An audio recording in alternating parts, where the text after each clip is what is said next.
खुंदेल पंचायत का अंतिम गांव है अलवी। वहाँ पे एक प्राइमरी स्कूल है जो पिछले 2 साल से बिना टीचर के चला हुआ। 15 साल हो गए हैं, लेकिन 15 साल तक मात्र 2 या 2.5 किलोमीटर ही रोड वहाँ पर बतौर से आगे पहुंची है कि वहाँ पे एक परमानेंट टीचर की नियुक्ति की जाए। 15 से 20 पुलियां आती है और बरसाती के टाइम में वो पुलियां जो है वो सारी नदी में बह जाती है। चाहे कांग्रेस का विधायक हो, चाहे भाजपा का विधायक हो, उन लोगों ने प्रयास तो किया है, परंतु आज तक उसका रोल भाई रिजल्ट हमें नहीं मिला। पर आज तक धरातल पर बिल्कुल जीरो रिपोर्ट है।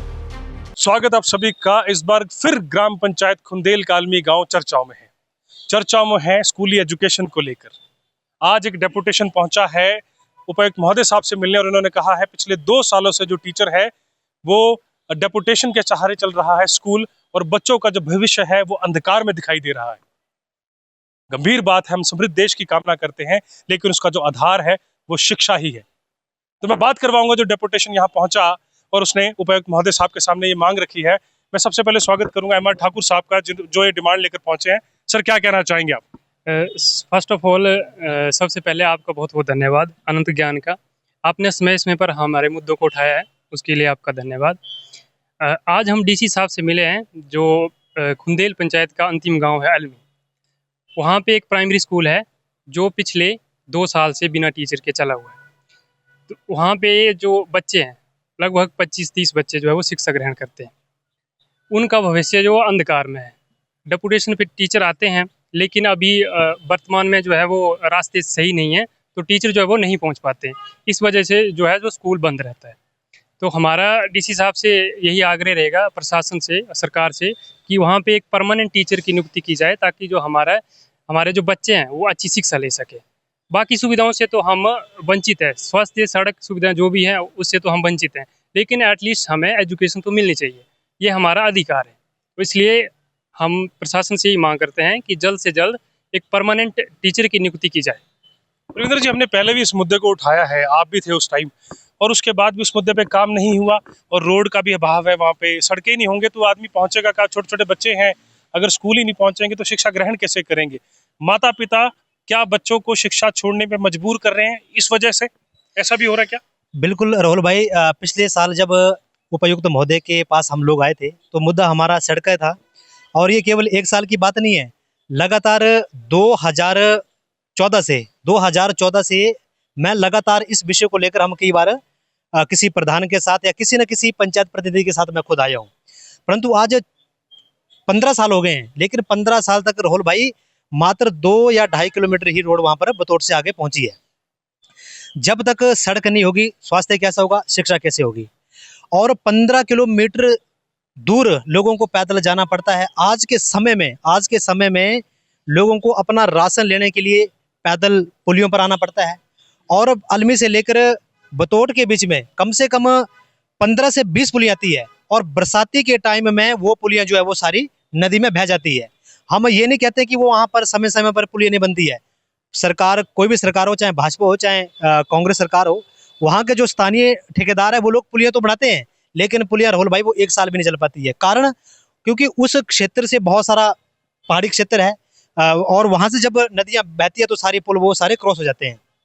तो हम बार बार वहाँ के जो हमारे विधायक है, जो भी कांग्रेस या भाजपा के रहे हैं, हम लोगों ने समय पर विधायक को ये आवेदन किया, अनुरोध किया है कि कम से कम ये जो सड़क है, आप सड़क को बनाइए, आप प्रधानमंत्री सड़क योजना में डालिए। आप अगर उसमें सड़क बनती है तो अगर वहां तक सड़क पहुंचती है तो उस सड़क में केवल एक ही वार्ड नहीं है, वहां पर अलमी ग्रेड की बात नहीं करेंगे, उसी रास्ते में बलोड पंचायत का आधा हिस्सा उसी क्षेत्र में आता है। वहां के बलोड पंचायत के 4 वार्ड उसी क्षेत्र से, मतलब टच क्षेत्र है वहां पर वो।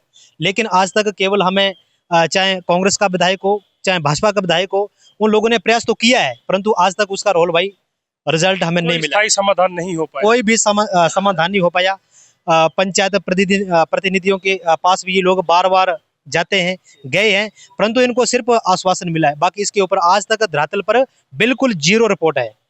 आश्वासन के सहारे चल रहा है ग्राम पंचायत खुंदेल का अलमी गांव। इनकी बातें सुन के मुझे ऐसा लगता है ये आज भी द्वापर युग में रह रहे हैं, तरक्की ही नहीं हुई वहां पे तब से आज तक। सर, आप क्या कहना चाहेंगे इस मामले को लेकर? शिक्षा से जुड़ा मामला है। शिक्षा से मामला जुड़ा सर, ये सही बोल रहे हैं, जो इन्होंने कहा ये बिल्कुल सही बोल रहे हैं ये। और वहाँ अस्थायी रूप से टीचर जो हैं जाते हैं 15 दिन के बाद, और वहाँ स्थायी टीचर होना चाहिए। जब तक हमारा स्कूल जो प्राइमरी स्कूल है सर, वहाँ प्राइमरी स्कूल ही टीचर नहीं है तो आगे हम क्या करेंगे सर।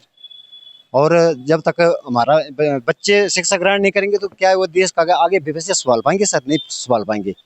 तो इससे हम सबसे ये अनुरोध करते हैं सर कि वहाँ जो स्थायी रूप से टीचर भेजा जाए। हमने डीसी साहब से भी बात की है, उन्होंने आश्वासन दिया। आप देखते हैं सर, आश्वासन ही रहता है कि भेजते हैं, आप कोई आने वाला समय ही बताएगा सर। तो सर एक चीज और है, मैक्सिमम डिस्टेंस कितना तय करके आना पड़ता है बच्चों को उस स्कूल तक पहुंचने के लिए आज के दौर में?